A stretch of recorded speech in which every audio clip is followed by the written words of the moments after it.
Hello and welcome to Cover here on Supersport, our semi-regular review of sporting books where I'll be giving you my opinion of what's on the bookshelves at the moment and hopefully simultaneously giving a little bit of a leg up to the publishing industry, which in common with many other industries is really battling at the moment.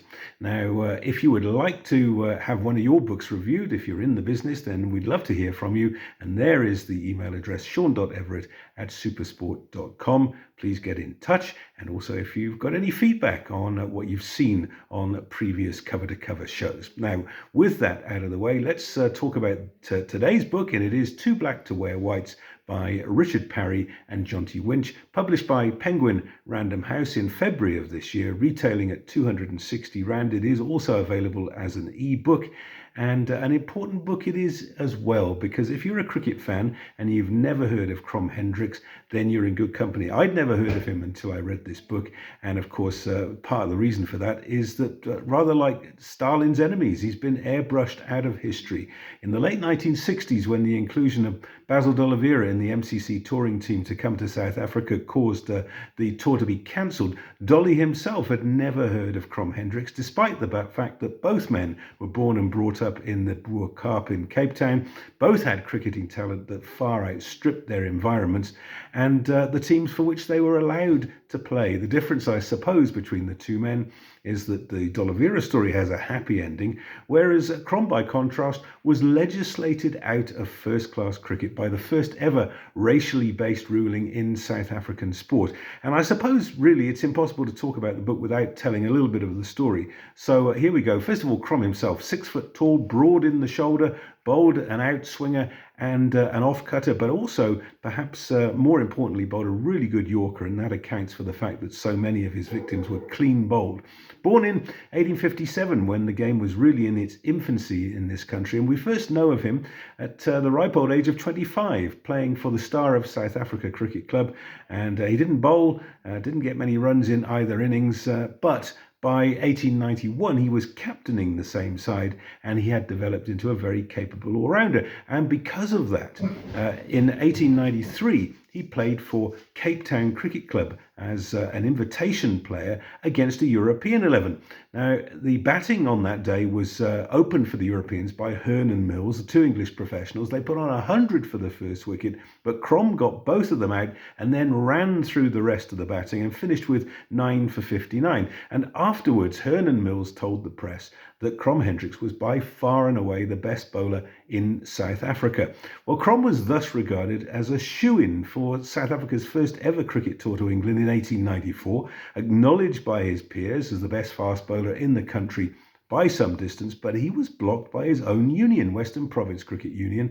And in fact, at that time, there were 3 coloured players, all bowlers, who it was suggested should be in the best available South African side: Hendricks and Ibrahim Erifdeen from Cape Town and Armin Hendricks from Kimberley. So Crom had the support of the press and the Transvaal, but not of his own union, which was led by William H. Milton. Now, Milton turns out to be the villain of this particular book, labelled an autocrat and a racist by the authors. He was the head of Western Province Cricket Union for many years, and he just simply refused to accept that a player of colour could play as part of the cricketing establishment, no matter how talented he might be.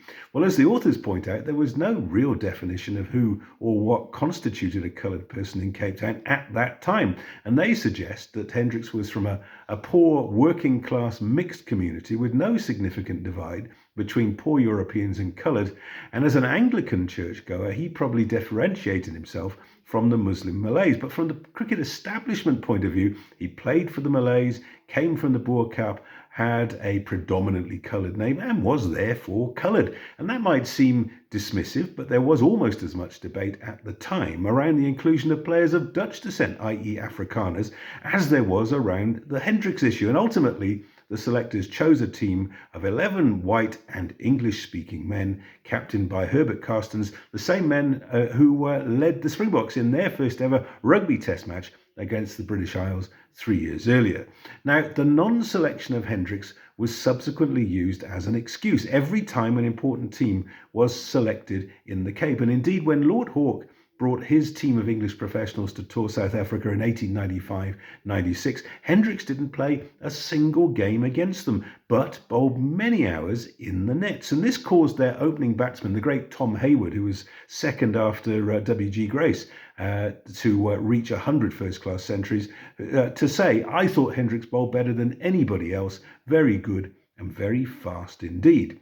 Well, the following season, 1896-97, Hendricks was hired by Woodstock Cricket Club as their professional to play in the newly formed Championship League. And when the Western Province Cricket Union got wind of this, it passed what became known as the Hendricks Resolution, which refused to allow coloureds to play Championship cricket in the Western Province. And this was the first racially discriminatory legislation to be introduced into South African sport, and the authors point out would have long-standing ramifications. Well, Crom played on for various clubs in various leagues until he hung up his boots at the ripe old age of 62 in 1918-19. He died on September the 23rd, 1940, aged 82. Almost 30 years later, when the D'Oliveira affair blew up, Crom Hendricks have been largely forgotten, but the parallels are obvious. Both men from the Boer Cup, with cricketing talent far beyond the community in which they were allowed to play. And as the authors point out, politics denied D'Oliveira the chance to play for England in South Africa, and Hendricks to play for South Africa in England. So much for the story. What about the book? Well, I'm sad to say it's only a 5 out of 10. The first half, devoted to Crom's career, very good, and reveals a really good picture of the game emerging in this country and puts it into political context as well. But the second half, a little bit of a letdown, devoting too much time to endless meetings and political manoeuvring. There's a tantalising glimpse of what the book might have been when the D'Oliveira affair is dealt with right at the end, and perhaps the authors felt that it's been done to death. But I, for one, would have liked the two stories to have been linked a little bit more closely.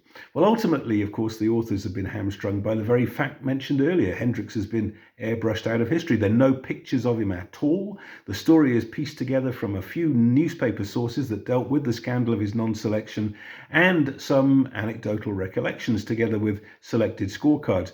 Anyway, let's put that to one side. For those who want to go more deeply into this, there's a voluminous bibliography. There's a kind of a happy ending, given that 4 players of colour called Hendricks, none related to Crom that we know of, have played for South Africa since the appalling racial discrimination that underpins this book has become a thing of the past.